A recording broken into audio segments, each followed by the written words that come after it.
இனிமே விஜய் அண்ணாவுக்கு பேச தரல, பேச மாட்டாரு அப்படின்ற வார்த்தைகளுக்கு எல்லாத்துக்குமே முற்றுப்புள்ளி வச்சுட்டாரு. எம்ஜிஆர் ஐயா ஒரு படத்துல, நம் நாடு படத்துல சொல்லுவாருங்க, அன்று தாழ்த்தப்பட்டவர்கள் தானப்பா இன்று வாழ்த்தப்பட்டார்கள் அப்படின்னு சொல்லுவாரு. அம்பேத்கர் இன்னைக்கு இருந்திருந்தாருன்னா, ஐயா இருந்திருந்தாருன்னா இன்னும் இந்த சட்டத்தை பல விதங்கள்ல பழுது பார்த்திருப்பாரு. தரமான தலைவர்கள் அவங்களும் இருக்கிறாங்கன்னா அதுக்கு மேல தங்கமான தலைவர்களும் வரட்டும் தான் நான் சொல்றேன். அரசியலே ஃபுல்லா இருந்தனா நீ அதுல விளம்பரம் ஆவ. நாங்க ஏற்கனவே சினிமாவிலே நாங்க விளம்பரம் ஆயிட்டோம். ஓகேவா? சினிமால சம்பாதிச்சதா மக்களுக்கு நாங்க செய்யறோம்னு வந்திருக்கிறோம். நான் ஃபர்ஸ்ட் பிரமிப்பா பார்த்தது 2005 எங்க கேப்டன் மாநாடு. அதுக்கப்புறம் நான் பிரமிப்பா பார்த்தது எங்க விஜய் அண்ணாவோட மாநாடு. பணநாயகம் பெருகுனதால ஜனநாயகத்தை ஒண்ணுமே பண்ண முடியல. அதுக்கெல்லாம் ஒருத்தன் வருவான். வந்துட்டான்ல, கொடி பிடிச்சு வந்துட்டான்ல.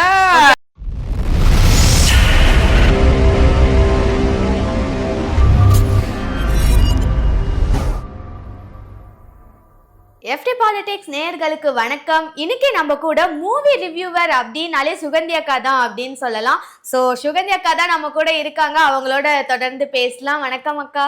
வணக்கம் பஞ்சமி. நல்லா இருக்கேன். ஓகே. எஃப்டி சேனல் நேயர்கள் அனைவருக்கும் சுகந்தி அக்காவின் கோடான கோடி பணிவான வணக்கங்கள். ஓகே, மறுபடியும் ஒரு டைம் உங்களோட பேசுறது பாக்குறதுல ரொம்ப சந்தோஷங்கக்கா. கண்டிப்பா. நீங்க விஜய் அவர்களோட மாநாட்டுக்கு நேர்ல போய் ரிவ்யூ பண்ணியிருந்தீங்க. அங்க இருந்து லைவ்லாம் போட்டுட்டே இருந்தீங்க. அதை நாங்க எல்லாருமே பார்த்து ரசிச்சோம் அப்படின்னு சொல்லலாம். இப்போ அம்பேத்கர் புக் வெளியிட்ட இதுல நிகழ்ச்சியிலயும் விஜய் அவர்கள் கலந்திருந்து பேசியிருக்காரு. சோ பாத்தீங்களா? அவர் பேசினதை பாத்தீங்களா? கண்டிப்பா பார்த்தேன். நேற்று லைவ்ல தான் நான் இருந்தேன். அண்ணனோட ஃபர்ஸ்ட் அதாவது புத்தக வெளியீட்டுக்கு, அதாவது ஒரு தமிழ டிவிகே தலைவரா பங்கேற்றாரு. நல்ல மரியாதை கொடுத்தாங்க. ஆனந்த விகடன் அவங்க நல்ல ஒரு மரியாதை கொடுத்தாங்க. ஒரு நாளைய தமிழகத்துக்கு ஒரு விழிப்பான தலைவரை கூப்பிட்டு சிறப்பான வார்த்தைகளை சொல்லி அம்பேத்கர் ஐயா, பாரிஸ் பட்டம் வென்ற அம்பேத்கர் ஐயாவோட புத்தக வெளியீட்டுக்கு அண்ணன் அதாவது தளபதி அண்ணன் தரமான அன்பான வார்த்தைகளையும் தொடுத்த மாதிரி இந்த நாட்டுக்கு என்ன வேணுன்றத சிறப்பா பேசினாரு. அதை பொறுப்பா பேசினாரு. இனிமே விஜய் அண்ணாவுக்கு பேச தரல, பேச மாட்டாரு அப்படின்ற வார்த்தைகளுக்கு எல்லாத்துக்குமே முற்றுப்புள்ளி வச்சுட்டாரு. ஓகேங்களா? ஏன்னா இன்னைக்கு அம்பேத்கர் ஐயா இருந்திருந்தாருன்னா என்ன பண்ணியிருப்பாருன்னு கேட்குறப்ப எனக்கெல்லாம் அந்த இடத்துல ரொம்ப ஃபீல் ஆயிடுச்சு. ஏன்னா சட்டமேதை அவர் இல்லைங்களா? ஒரு பாரிஸ் போய், நியூசிலாந்தில் போய், ஒரு தாழ்த்தப்பட்ட சமுதாயத்தில் இருந்து இன்னைக்கு இந்த தமிழகத்தை மட்டும் இல்லை, இன்னைக்கு இந்தியா முழுதும் அவரோட சட்டத்தை நம்ம சீர்திருத்தி இன்னைக்கு மக்கள் எல்லாம் இன்னைக்கு ஒரு இதுதான் சட்டம், இதுதான் வாழ்க்கை, இதுதான் இந்த பனிஷ்மெண்ட் தான் இந்த இதுக்குன்னு ஒரு அமைப்பு ஏற்படுத்திப்பட்ட அந்த சட்ட மேதைக்கு ஒரு மரியாதை கொடுக்குற மாதிரி கண்டிப்பா அவரோட அந்த நூல் வெளியீட்டு விழா பார்க்குறப்ப எனக்கு அவ்வளோ பெருமையா இருந்துச்சு. அண்ணன் ஒரு விஷயம் சொல்லியிருந்தாரு, நியூ இயர்க்குலாம் ஒரு 3 நாள் போய் இருந்துட்டு வந்துட்டாலே அவன் பிறவி பயன் அடைஞ்ச மாதிரி ஒரு விஷயம் அப்படின்னு ஒரு கண்டென்ட் சொன்னாரு. உண்மை அதெல்லாம்.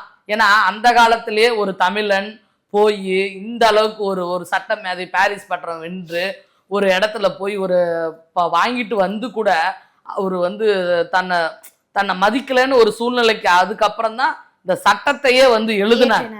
ஓகேங்களா? இன்னைக்கு எம்ஜிஆர் ஐயா ஒரு படத்துல, நம் நாடு படத்துல சொல்லுவாருங்க, அன்று தாழ்த்தப்பட்டவர்கள் தானப்பா இன்று வாழ்த்தப்பட்டார்கள் அப்படின்னு சொல்லுவாரு.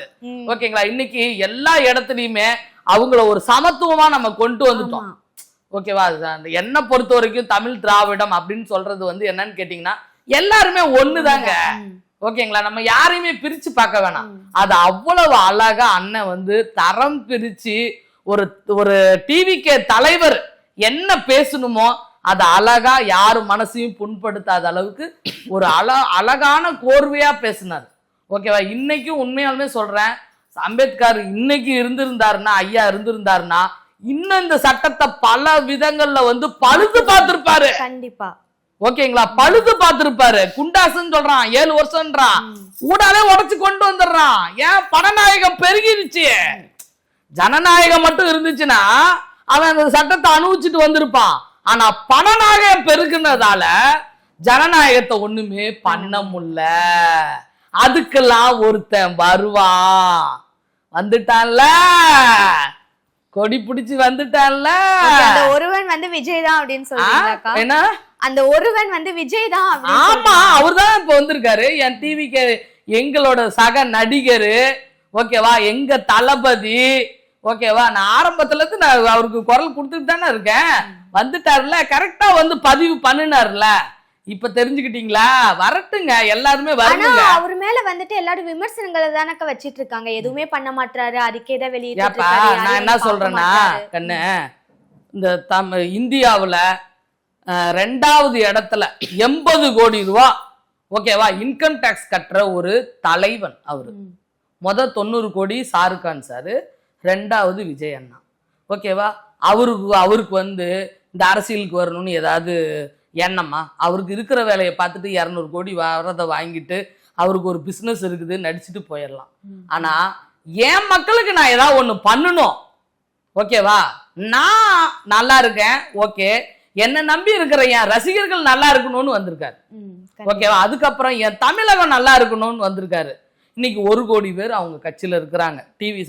நம்ம கட்சியில டிவிகே கட்சியில இருக்கிறாங்க, ஓகேவா. இன்னைக்கு வந்து ஒரு கட்சி ஆரம்பிச்சு 1 கோடி பேர் சேர்க்கறதெல்லாம் வந்து சாதாரணமான விஷயம்லாம் கிடையாது. வரட்டுங்கன்னு, தரமான தலைவர்கள் அவங்களும் இருக்கிறாங்கன்னா அதுக்கு மேல தங்கமான தலைவர்களும் வரட்டும் தான் நான் சொல்றேன். இப்ப நம்ம யாரையுமே குறை சொல்லலையே. அவங்களும் இவங்களுக்கு நண்பர்களா இருந்திருப்பாங்க, இவங்களும் அவங்களுக்கு நண்பர்களா இருப்பாங்க. அவர் ஒரு கட்சி தொடங்கி அவரோட செயல்பாட்டை சொல்றாரு. இப்ப இந்த மழை வெள்ளத்துக்கு அவரால் நான் போக முடியல, நான் போனேன்னா கூட்டம் சேர்ந்துரும், என்னால வந்து உங்களுக்கு தொல்லை, அதனாலதான் உங்களை இங்க கூப்பிட்டு கொடுக்குறேன்னு சொல்லிட்டு அரிசி பருப்பு எல்லாம் கொடுத்து கவர் எல்லாம் கொடுத்து ஒவ்வொரு ஆளுகள்கிட்டையும், ஓகேவா, அடிமட்ட ஆளுகள்கிட்ட கூட உக்காந்து அவர் வீட்டுல பனையூறுதல வந்து எல்லாத்தையும் கொடுத்து அனுப்புனார். ஒரு தலைவன், ஒரு சினிமாக்காரவங்க அப்படிதான்ப்பா பண்ண முடியும், ஓகேவா. நீ அரசியலே ஃபுல்லா இருந்தனா நீ அதுல விளம்பரம் ஆவ. நாங்க ஏற்கனவே சினிமாவிலே நாங்க விளம்பரம் ஆயிட்டோம், ஓகேவா. சினிமால வந்து சம்பாதிச்சதா மக்களுக்கு வந்து நாங்க செய்யறோம்னு வந்திருக்கிறோம், ஓகேங்களா. அப்ப எங்களுக்கு வந்து பல தடைகள் இருக்கும். எங்களை நாங்க காப்பாத்திக்கணும். இந்த நாட்டை காப்பாத்துறதுக்கு முன்னாடி எங்களை காப்பாத்தினாதான் நாங்க நாட்டை காப்பாற்ற முடியும். அந்த சில விஷயங்கள்லாம் இருக்குது, ஓகேங்களா.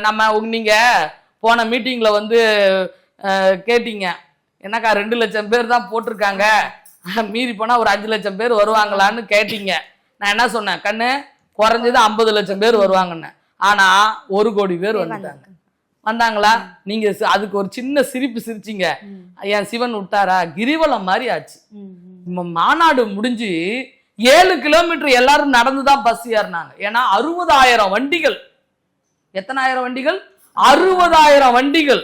நான் ஃபர்ஸ்ட் பிரமிப்பா பார்த்தது 2005 எங்க கேப்டன் மாநாடு. அதுக்கப்புறம் நான் பிரமிப்பா பார்த்தது எங்க விஜய் அண்ணாவோட மாநாடு. ஏன்னா நான் சாமியை வேண்டனேன், ஏன்னா இது வந்து உலகம் போற்ற அளவுக்கு இருக்கணும்னு, ஓகேவா. அதுவும் நடந்தது, ஓகேங்களா. அதனால நம்ம பொறுத்திருந்து பார்ப்போம். சட்டமேதை உண்மையாலுமே அம்பேத்கர் ஐயாவுக்கு வெளியிட்ட அந்த நூல் வெளியீட்டு விழாவுக்கு விஜய் அண்ணனை கூப்பிட்டது, டிவிகே தலைவரை கூப்பிட்டது நாங்க பெருமையா நினைக்கிறோம். அதுக்குண்டான சிறப்பான தகவல்ல அவர் வந்து சூப்பரா பேசியிருக்கிறார், ஓகேங்களா. எங்களால எல்லாமே முடியும், முடியாததுன்னு எதுவுமே கிடையாது, அவ்வளவுதான். ஓகேக்கா, அவர் பேசும்போது சொன்னாரு, ஜனநாயகத்தையும் அரசியலமைப்பு சட்டத்தையும் காப்பாற்றணும், இந்த நாடு வந்துட்டு முழு வளர்ச்சி அடையணும்னா அது வந்துட்டு நம்ம ஒவ்வொருத்தருக்கும் இருக்க கடமை பொறுப்பு அப்படின்னு சொல்லியிருந்தாரு. சோ அதை எப்படி பாக்குறீங்கக்கா? ஒவ்வொருத்தருக்கும் இருக்க கடமை பொறுப்பு அப்படின்னும் போது நீங்க அதுக்காக என்னென்ன முயற்சிகள்லாம் எடுக்கணும் அப்படின்னு நினைப்பீங்க? கண்டிப்பா வந்து அதான் நான் சொன்னேன், பணநாயகம் ஒளிஞ்சாலே ஜனநாயகம் வந்துடும். நான் அதை முன்னாடியே சொல்லிட்டேன், ஓகேங்களா. அது ஒண்ணா. 2வது, தன்னோட ஒரு 4 கிலோ கத்திரிக்காய்க்கு 1000 வட்டம் பெரட்டி வாங்குற பெண்கள் அடுத்து வர நம்ம தலைவர் எப்படி இருக்கணும்னு அவங்க டிசைட் பண்ணணும், ஓகேங்களா. பணம் கொடுக்கறவனுக்கு ஓட்டு போடக்க கூடாது, ஓகேங்களா. கொடை கொடுக்கறவனுக்கு ஓட்டு போடக்கூடாது. எல்லாமே விஜயகாந்த் ஐயா படத்துல சொல்லிட்டு போயிட்டாரு, ஓகேங்களா. உண்மைதானே அது, ஓகேங்களா.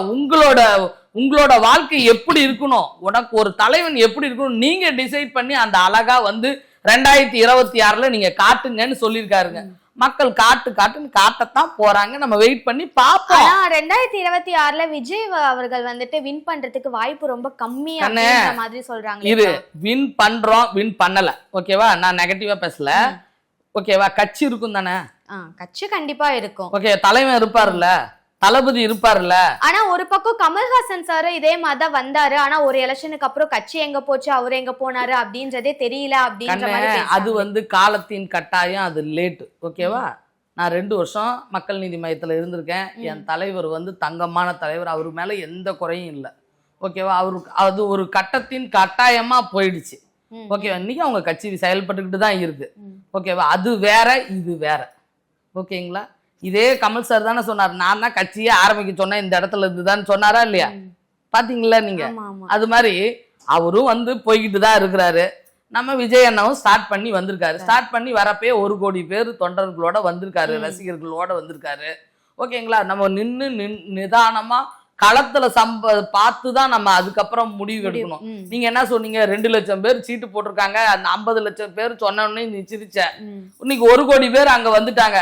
சரி, அது பார்க்க வந்த கூட்டமாவே இருக்கட்டும். ஓகேவா? 8 கோடி பேர்ல ஒரு 10% கூட கிடைக்காம போயிரும்.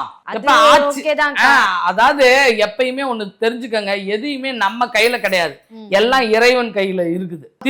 அது எப்படி வேணா மாறதுக்கு வாய்ப்புகள் இருக்கு. எப்படி வேணாலும் மாறுறதுக்கு யாருக்கு வேணாலும் அதிகாரம் இருக்கு. ஓகேங்களா? எதையுமே நம்ம தீர்மானிக்க முடியாது. கண்டிப்பா முடியாது. ஓகேங்களா? இப்ப நம்ம காட்சி ஸ்டார்ட் பண்ணி சொன்ன மாதிரி நம்ம உள்ள வந்துட்டோம். 2026ல மக்களுக்கு ஒரு நல்லது நடக்கணும் அப்படின்னா அது ஆண்டவன் கட்டளையா அவரு வந்தாலும் சரி.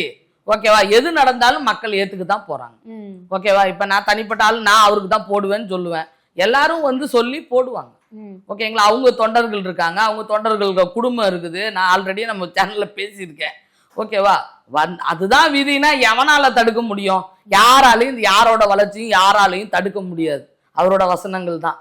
ஓகே, ஏன்னா அவரோட டிவிகே கட்சியில் சிங்க குட்டிகளும் சிறுத்தை குட்டிகளும் சிங்க பெண்களும் வந்து குஞ்சுக்கிட்டே தான் இருக்காங்க. ஒன்றும் சாதாரணமாலாம் கிடையாது.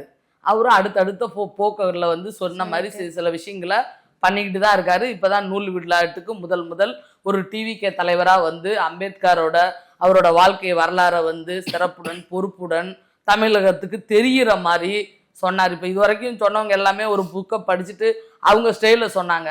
இப்ப இந்த வாயில இருந்து சுகந்தி அக்கா எப்படி பேசுறேன்னு பாப்பாங்க, நீ எப்படி பேசுறன்னு பாப்பாங்க. உனக்கு எனக்கு வித்தியாசம் இருக்குல்ல. ஓகே, விஜய் சார் பேசுறது ஒரு மாபெரும் வசூல் மன்னன், சினிமாவை விட்டுட்டு தான் ரசிகர்களுக்காக தன்னோட தமிழ் மக்களுக்காக அவர் வராரு கட்சிக்கு. ஓகேவா? கரெக்டா? 80 கோடி ரூபா ஒரு இன்கம் டாக்ஸ் கட்டுற இந்தியாவிலேயே 2வது இடத்துல இருக்கிறவரு இந்த தமிழ்நாட்டுல கட்சி தொடங்கி வந்திருக்காரு. அதோட சினிமா விட்டுட்டு வராரு. ஓகே, பணம் சம்பாதிக்கணும்னா 1000 வழி இருக்கு அவருக்கு. ஓகேவா? அதெல்லாம் விட்டுட்டு இன்னைக்கு ஒரு 60-70 படம் நடிச்சு கஷ்டப்பட்டு, கஷ்டம்னா என்ன, எவ்வளோ அவமானத்தை சந்திச்சு, என்னென்ன மாநாட்டில் பார்த்தீங்க, கூத்தாடிக்கெல்லாம் ஒரு விளக்கம் சொன்னாரு பாரு. இதெல்லாம் எவ்வளவு கொடுமை. இதெல்லாம் தாண்டி தான் ஒரு தலைவனா வந்திருக்கிறாரு. அந்த தலைவன் வந்து தங்குவாரா தங்க மாட்டாரான்றது நம்ம 26ல பாப்போம்ல.